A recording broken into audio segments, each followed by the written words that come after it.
본문 말씀은 고넬료 가정에 초청을 받은 베드로의 설교가 이제 시작됩니다.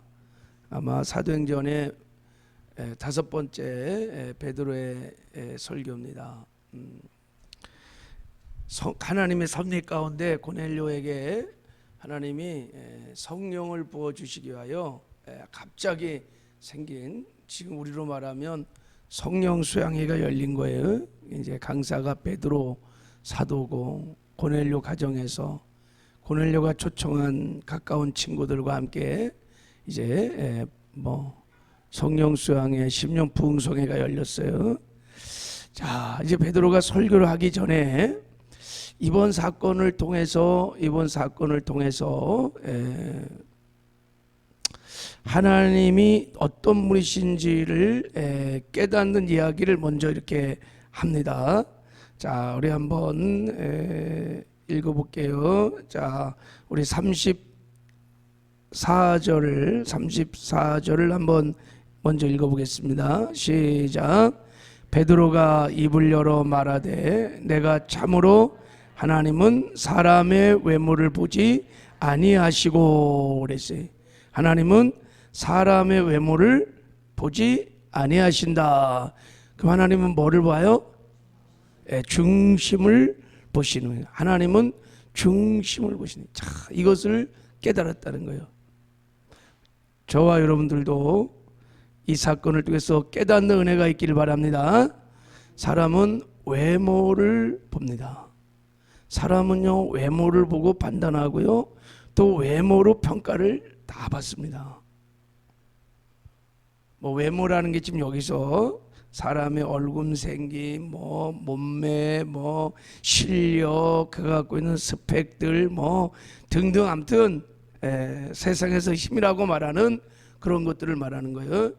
하나님은 이런 외모를 보지 아니하시고 중심을 보시고 그 중심에 따라서 복을 주시고 은혜를 주시고 사용하여 주십니다. 근데 사람은 반대요. 사람은 외모로 판단한다.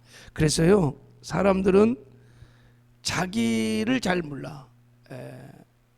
여러분, 예수님 당시에 서기관들, 바리새인들, 대제사장들, 자기들은 자타가 공인하는 그냥 의인인 중에 의인이요, 거룩한 자요, 경건한 자라고 생각했어요. 그래서 천국 갈 줄 알았어요. 근데 예수님이 막 이 독사의 자식들아 그러면서 해칠한 무덤 같은, 자기들이 악인인 것을 몰라. 동시에 살았던 세례 요한, 여자가 낳은 중에 가장 큰 사회, 의인 중에 의인이에요.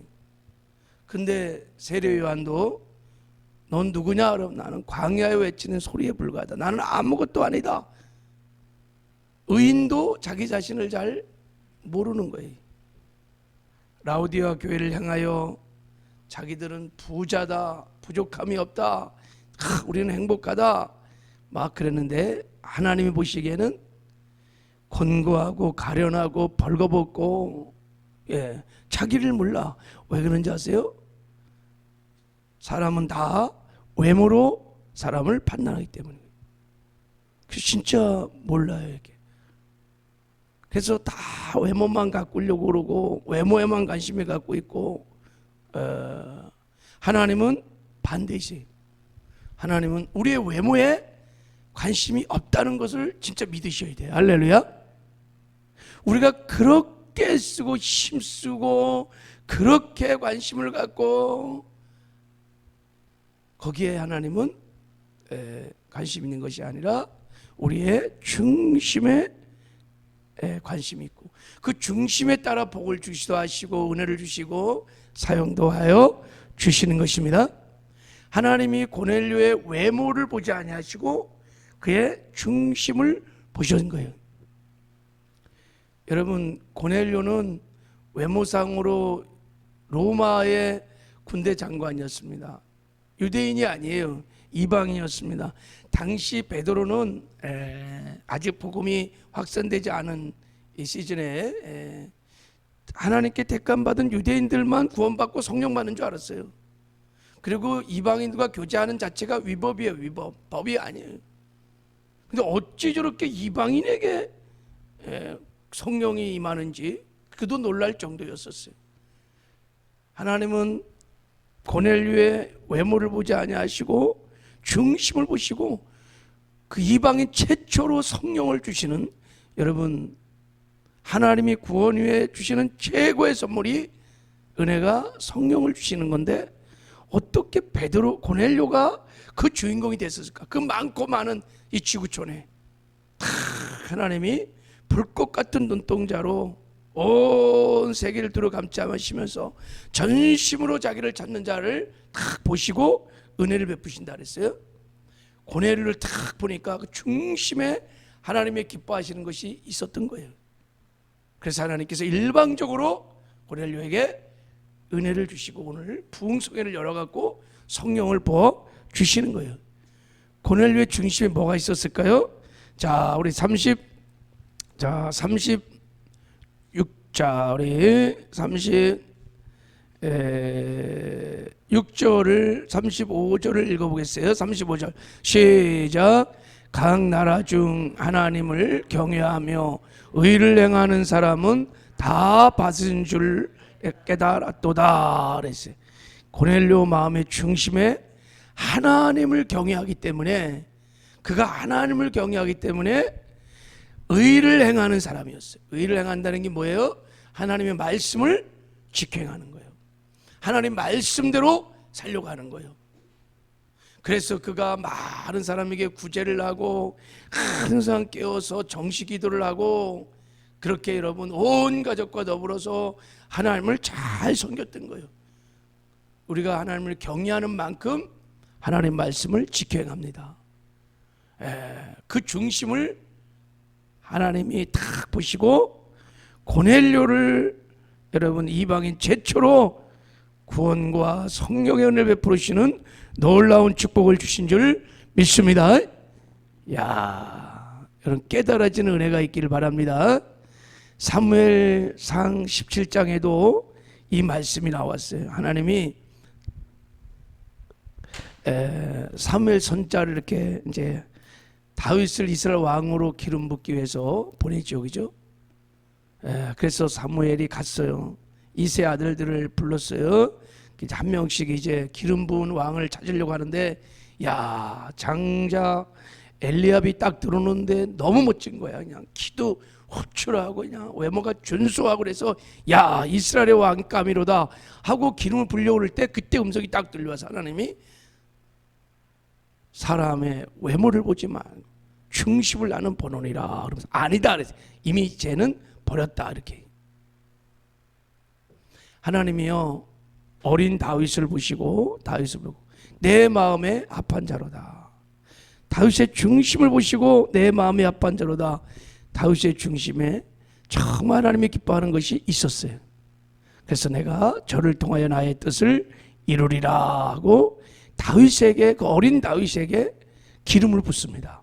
이스라엘의 왕으로 기름을 붓습니다. 그래서 그때부터 다윗의 인생을 하나님이 사용하셔서 구속의 역사를 이루어가는데 다윗을 사용하십니다. 다윗과 늘 함께 하시고 끝까지 다윗을 죽는 그 순간까지 다윗을 사용하셔서 다윗의 평생의 존귀와 영광을 입히십니다. 어린 다윗을 보시면서 하나님이 그 마음의 중심에 하나님의 기뻐하시는 것이 있다는 것을 봤어요. 그게 뭘까요? 제가 한번 설교했죠. 충성된 마음, 주를 향한 사랑, 겸손한 마음. 비록 어리지만 씨앗처럼 다윗의 마음의 중심에 그것이 보였어요.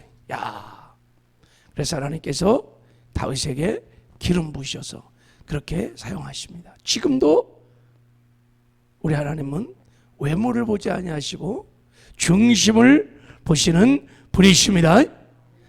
오늘 사도행전 10장을 읽고 묵상하며 베드로가 깨달았던 이 진리를 우리 모두가 깨닫는 은혜가 있기를 바랍니다.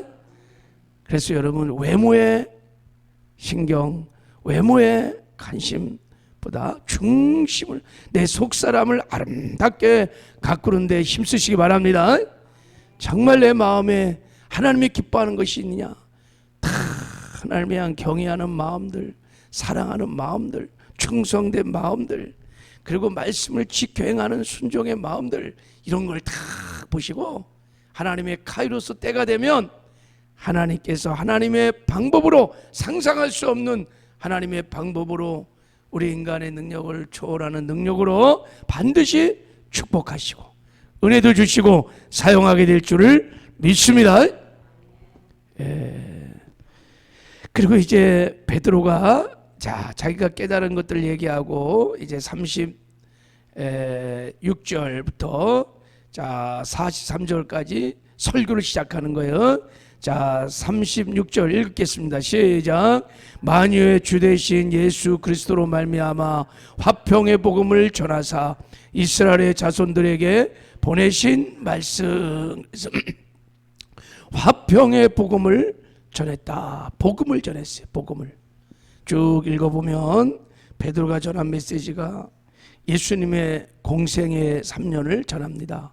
하나님께서 예수님에게 성령을 막 물붓듯 부어주셔서 예수님이 성령 충만하여 착한 일을 행하시고 귀신을 쫓아내시고 병든 자를 고치시고 자연 만물을 다스리시면서 놀라운 사역을 했다. 그래서 이런 사역을 통하여 예수님이 하나님의 아들이시고 그리스도이심을 드러내셨고, 바로 그 예수님이 유대인들 너희들이 십자가에 못 박아 죽었다. 근데 그분이 3일 만에 사망 권세를 파하시고 부활하셨다.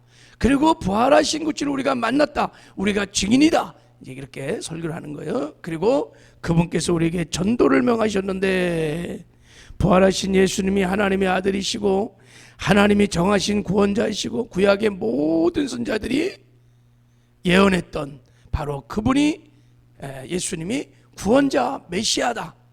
그래서 그를 믿으면 구원을 받는다, 제3을 얻는다, 이렇게 설교를 하는 거예요. 43절 설교의 결론. 43절 시작. 그에 대하여 모든 선지자들도 증언하되 그를 믿는 사람들이 다 그의 이름을 힘입어 죄사함을 받는다 하였느니라. 복음이 딱 전해지고 나는데 그때 놀라운 일이 벌어졌어요. 우리 44절 한번 읽어보겠습니다. 시작. 베드로가 이 말을 할 때 성령이 이 말씀을 듣는 모든 사람에게 내려오시니. 그랬어요. 베드로가 이 말을 할 때, 그러니까 설교 중이야. 할 때 성령이 말씀 듣는 모든 사람에게 내려왔다는 거예요. 그러니까 이들이 말씀을 듣는 중에 성령을 받은 거예요. 성령의 충만을 받는 거예요. 하늘문이 열리고 하나님께서 말씀을 듣는 중에 성령의 기름 부심을 부어 주신 것입니다. 이거는 뭐 놀라운 역사인 거예요, 여러분. 여러분, 성령은요 기도할 때 받는 거예요.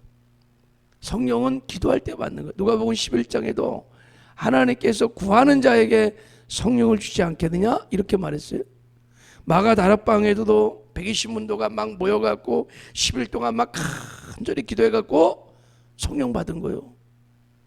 사마리아 성에 성령 받을 때 요한과 베드로가 가서요 성령 받기 위해서 다 모여 그래갖고 막 뜨겁게 막 기도하고 주여 삼창하고 기도하고 사도들이 안수할 때 성령이 임했어요. 성령은 그렇게 원래 임합니다. 그런데 참 특이한 이 사건은요, 기도할 때 성령 받은 게 아니에요. 안수할 때 받은 게 아니라 그냥 말씀을 듣는 중에 그냥 다 성령을 받은 거예요. 이것은 무엇을 말합니까? 하나님이 강력하게 역사할 수 있었다는 거예요. 하나님이 마음껏 복을 줄 만큼 그릇이 준비되었다는 거예요. 어떻게 이런 일이 있을 수 있을까요? 어저께 우리 살펴본 대로 고넬료가 그 말씀을 사모한 거예요. 간절히 사모하고, 그리고 베드로 앞에 우리가 하나님 앞에 섰나이다. 사람의 말이 아닌 하나님의 말씀으로 들으려고 다 그 임재 앞에서 말씀을 듣는 거예요. 여러분, 지금 하나님의 임재 앞에서 하나님 말씀을 듣고 계십니까? 그러면 말씀을 듣는 가운데 주의 음성을 들을 수 있는 거예요. 다 그러니까 그냥 말씀이 듣는 가운데 말씀이 레마의 말씀이 되는 거예요. 믿음이 되는 거예요. 그러니까 하나님이 믿음을 통해서 마음껏 역사를 한 것입니다. 할렐루야. 하나님은 우리의 믿음의 수준만큼 분량만큼 역사를 하시는 것입니다. 여러분, 우리가 사도행전 오늘 본문 말씀을 상고하고 묵상하면서 꼭 마음에 새기고 가야 될 것, 여러분 말씀을 들을 때 이 복받는 비결을 잘 아셔야 돼. 말씀을 들을 때 그 말씀이 나에게 믿음이 되도록 들으셔야 돼. 레마의 말씀이 되도록 들으셔야 돼. 할렐루야. 그 말씀이 나에게 찔림이 되고 나에게 부딪혀오고 깨달아지고 내 마음의 신비에 성령께서 다 새기시는 그게 레마의 말씀이요. 믿음이 되도록 들으셔야 돼.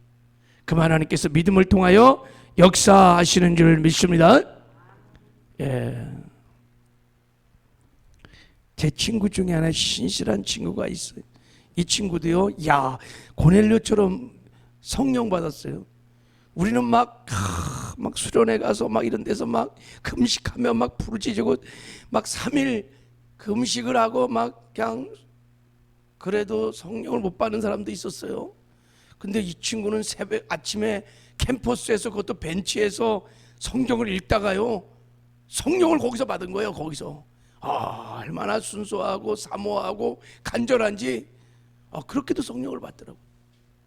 성경을 읽다가요, 그냥 성령이 막 입에 갖고 벤치에서 그냥 라라라라 하고 막 그냥 한 거예요. 야, 그만큼 순수하게 말씀을 사모하고 아멘 아멘이 되니까 그냥 하나님이 믿음대로 될지어다 그냥 역사가 일어난 거예요. 전에는 부흥회라고는 막 입신을 막 했어요. 막 얼마나 순수하고 믿음이 했는지 그냥 하나님이 그냥 영의 깊은 세계로 인도할 만큼 그렇게 순수한 믿음들이 있었던 것 같아요. 지금은 우리가 그렇게 말씀을 많이 들어도 도무지 감동이 없어. 이게 하나님의 말씀이잖아요, 그죠? 살아계신 하나님의 말씀이요. 지금 살아계셔서 우리의 이 역사의 망성을 주관하신 그분의 말씀이 매일같이 선포되는데도 별 왜 그럴까요? 믿음이 안 되는 거예요. 믿음이. 그래서 귀만 커져갖고 종교생활만 하는 거예요. 그러니까 참 우리에게 이런 역사가 없네. 정말 우리 좀 회개하셔야 돼. 우리 정말 고넬료와 같은 그런 순수한 사모하는 마음, 말씀의 권위에 인정하는 그런 겸손한 마음이 회복되어야 될 줄을 믿습니다. 그리고 오늘 외모를 보지 아니하시고 중심을 보신 하나님 앞에서 고넬료처럼 하나님 앞에서 고람되어 하나님 앞에서 사시기를 바랍니다. 그래서 우리의 마음의 생각들, 입술의 고백들, 우리의 삶이 다 하나님이 기뻐 흠양할 만한 예배가 되시기를 바랍니다. 그런 하루가 되시기를 주님의 이름으로 축복합니다. 하나님 아버지,